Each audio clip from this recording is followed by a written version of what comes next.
La douleur et le soulagement d'une lame plantée dans mon ventre. Le goût de liberté des premières nuits passées dehors, les étoiles qui pétillent sur la chevelure noire du ciel, la caresse du vent, et cette petite sensation de jouissance en se disant qu'on ne laissera plus jamais personne nous dire ce qu'on doit faire. Mais la brume des petits matins finit par diluer l'enivrant parfum de toute puissance. Quand les jours se suivent et se ressemblent, à se réveiller la bouche sèche et le dos pétri de courbatures, les doigts encore serrés sur la lanière du sac qu'on protège en ne dormant que d'un œil. Alors, on entrevoit que la liberté à elle seule ne suffit pas toujours. Je m'étais barrée sans emporter grand-chose. Quelques fringues, une trousse de toilette et 500 balles difficilement épargnées. Je me disais que ce serait pas compliqué de trouver un boulot, n'importe quel petit boulot, même avilissant, même mal payé. Ce serait réglé en quelques jours avec un peu de bonne volonté et des sourires polis. Mais j'avais sans doute été trop optimiste. Après plusieurs semaines à pioncer dans les rues, à me toiletter vite fait dans les toilettes des bistrots, à bouffer ce qui me tombait sur la main, je commençais à avoir mauvaise mine. Mes espoirs s'effritaient dangereusement, mais je refusais de baisser les bras. Je conservais précieusement quelques pièces pour la laverie, histoire de rester encore un peu du côté des gens qui portent des vêtements propres. Je m'accrochais à la paroi des rêves, ignorant le vertige et l'ivresse, prémisse de la grande dégringolade. Papa avait ricané le jour de mon départ. « Pas la peine de prendre tes grands airs, » il avait dit. « Tu finiras par revenir, la queue entre les jambes. » Et moi, j'avais aucune envie d'être à nouveau un foutu chien docile. J'avais en bouche le goût du sang et de la douleur. J'avais la rage mousseuse au bord des lèvres. On ne pourrait plus jamais me passer de collier au cou, ni me tenir en laisse. Il me restait encore cette force-là, cette fièvre-là. Puis est venu le jour de la sécheresse totale. Les poches vides, l'estomac creux, la fatigue lourde. L'angoisse s'est mise à gagner du terrain. Le froid dedans, la panique essoufflée. Est-ce que j'allais finir par m'en sortir, bordel ? Se nourrir n'est pas forcément le plus difficile. On trouve toujours de quoi tenir. Mais il y avait la crasse incrustée dans mes fringues et mes cheveux mal peignés, l'arc sombre de mes cernes et mon visage blafard. Autant de détails qui dessinaient de la peur dans le regard des gens. Quand je me présentais pour demander du travail, on me supposait junkie ou je ne sais quoi.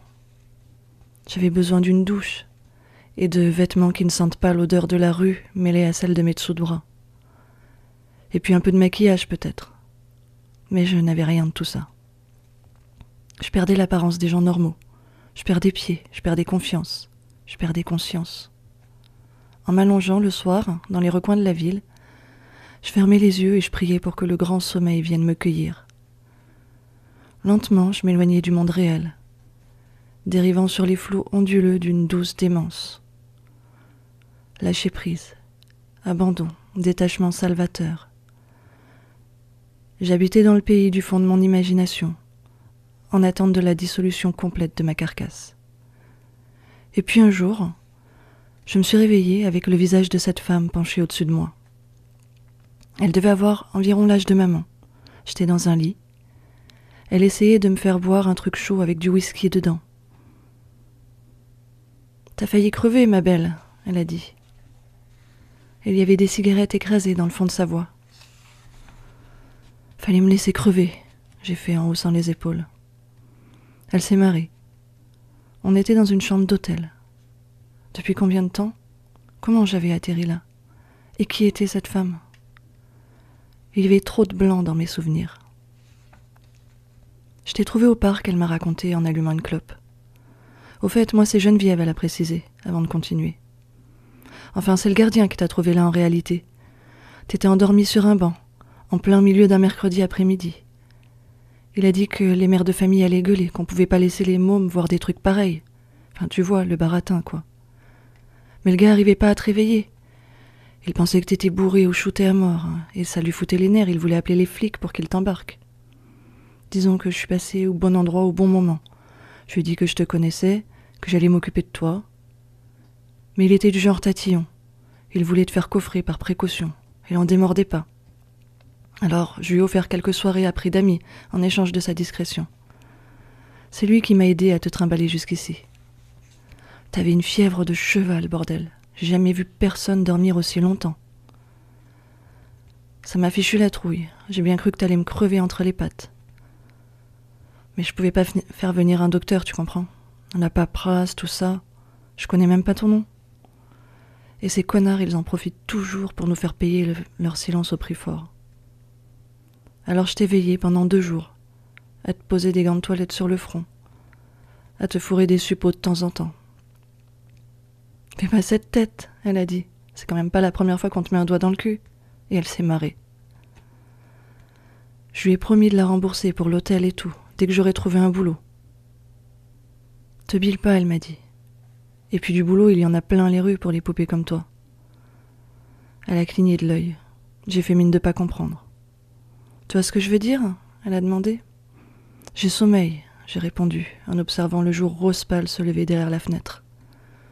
Je voulais juste dormir encore un peu, au chaud, dans un lit, retrouver des forces avant d'avoir à affronter ce que l'avenir me réservait. Le lendemain matin, j'ai pris une douche, et c'était sans doute la meilleure de toutes les douches. Je suis restée longtemps sans bouger sous la caresse de l'eau chaude, laissant enfler ce sentiment de paix intense. L'impression de flotter au-dessus de mon corps, de me désolidariser. J'étais à moi, hors de moi. J'imaginais ma carcasse, comme une boîte, malmenée, cabossée, mais toujours apte à m'héberger docilement. J'ai repensé à ce que m'avait dit Geneviève. En y réfléchissant, je ne trouvais plus que ce soit si écœurant, cette idée d'utiliser son corps, d'en offrir les services. Après tout, on vend bien son sourire, sa voix, sa tête et ce qu'il y a dedans. On propose des tas de choses en échange d'un salaire. On vend l'habileté de ses mains, on vend son art, on vend ses idées, on vend son temps d'écoute. Quoi qu'on fasse, on se vend. D'une manière ou d'une autre. Que ça fouille ou non jusqu'à l'intimité d'un sexe, on se vend pour pouvoir acheter de quoi vivre. L'espèce humaine ne chasse plus, ne cueille plus. Elle subsiste en se prostituant. En tournant le robinet, l'idée de ce gagne-pain m'était presque devenue acceptable. J'y voyais une manière de sauver ma peau, ma boîte cabossée, ma carcasse.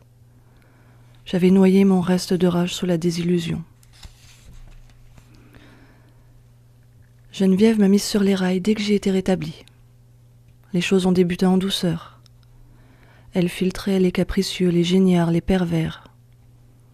J'avais des réguliers relativement calmes et peu exigeants. Certains parlaient, d'autres pas. La plupart voulaient de la lumière. Je n'aimais pas ça, mais les passes étaient rapides et on me demandait rarement de choses extravagantes. Certains gestes me rebutaient, sucer en particulier, mon nez collé dans les poils, l'odeur, le goût, les doigts des hommes dans mes cheveux. Dans ces cas-là, fallait que j'envoie mon esprit se balader au loin, hors de mon corps.